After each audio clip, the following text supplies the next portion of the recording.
My name is Chloe Stewart and I am a health psychologist by background and the personalised care lead for Sussex MSK Partnership. Hi, I'm Georgie Dalwisa King. I have quite a split role within the service, so I work in different parts. A big part of my history is that I'm an advanced physiotherapy practitioner. My name is Helen Patton and I'm a physiotherapist by background, and I've been doing that for many years. I have recently taken on a new role within Sussex MSK service as a joint role as the personalised care lead for MSK. What I've realised over time is that in order for staff to be able to put those skills into practice, they have to work within a service or a system which enables and supports that to happen. And I think there is a growing energy. I feel it in Sussex. I'm part of a South East collaborative for personalised care, and this feels like a real movement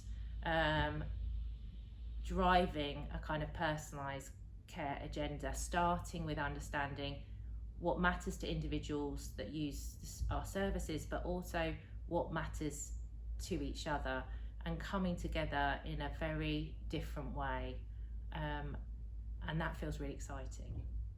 So I'm going to take you back to 20 years ago when I was working in Australia, and I had to drive 100 miles to visit a couple that were living in the bush.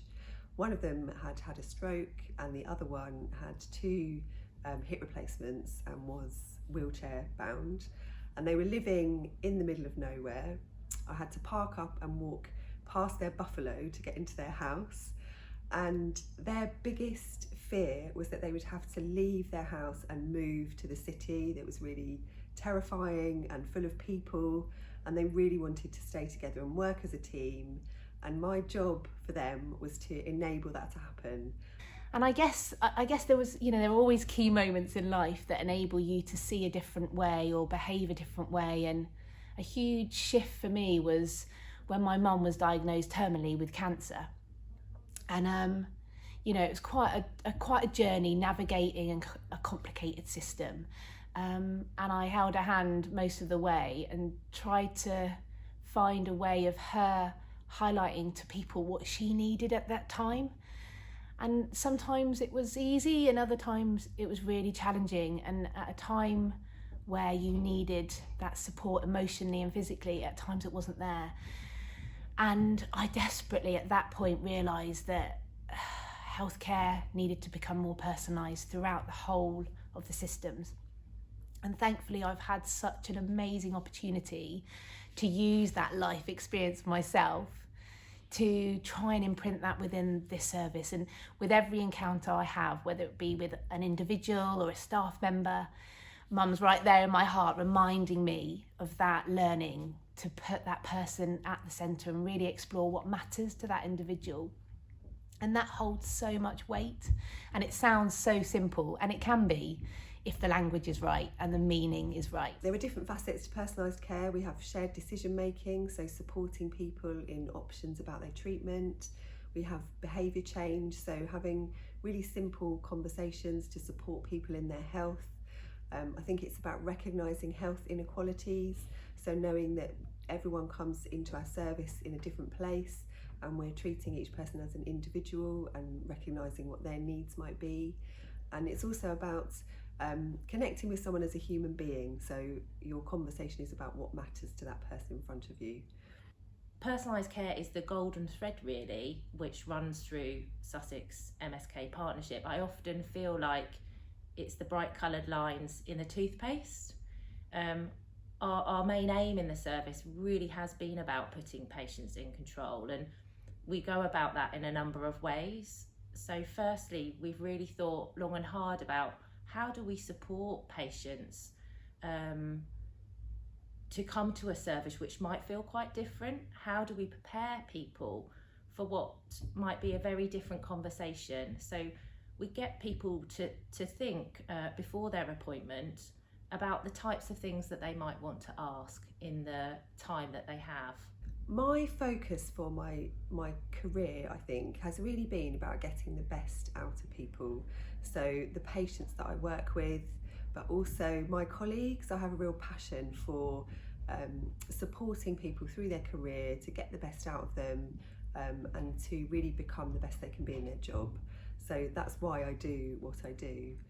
We have spent time thinking about how we support staff in the service, and an element of that has been formal training in motivational interviewing, some training in supported self-management and behaviour change, and of course shared decision making. But we know that training isn't enough to support clinical behaviour change, and so we have supported clinicians by reflective practice. We've done MDT workshops, and we've trained a team of clinical champions through a trainer programme who really provide peer support to their colleagues. And what's really important is we're linking in with the NHS long-term plan, which has a huge devotion to personalised care. And there is, you'll probably know, but there's this universal model of personalised care which really focuses on how and what personalised care needs to look like within the NHS. And certainly within Helen and I sharing this role, we've thought about shared decision making and the role that Chloe's already done, and just bringing that, reminding and refreshing and developing that further within the service. In terms of the systems and processes, we really need to ensure that these promote and enable personalised care. So an example is the way that we've set up System 1, so that within that clinical record we're really capturing what matters to each individual that enters our service, the appropriate treatment options given what matters to them, and the decision making process. And what's been fantastic is using that information that we capture in the record from the conversation, is that we can then create a personalised patient-orientated outcome letter for the patient. We have a brilliant team of patient partners, which you might have heard about before. So the patient partners have some amazing projects happening across our service, and in our personalised care lead role, we hope to support those and bridge the gap between our clinicians and our service users to look at making the service accessible, looking at diversity, looking at how we contact patients, so our communication is really clear, and our work will be involved in collaborating with our patient partners. And hugely kind of trying to join the dots between services. So we've got social prescribing and lots of other external community services that we could pull together, and try and develop personalised care more within a collaborative role rather than segmentally. So kind of making sure that those links are strong. The final thing we want to do is to really support the staff. So we are all really busy in our working lives, and we rarely get the chance to stop and connect with each other. So looking at how we talk to each other and how our appraisal system works, supporting staff to have good coaching conversations so they're getting the best out of each other. So that's the final tick on our focus for the next year. There have been some fantastic successes from some of the things that we've done. We know from our staff that they feel more satisfied in the treatment that they provide, that they find that they enjoy the consultations more. Our patients or people that use the service are telling us that they feel more involved in decision making.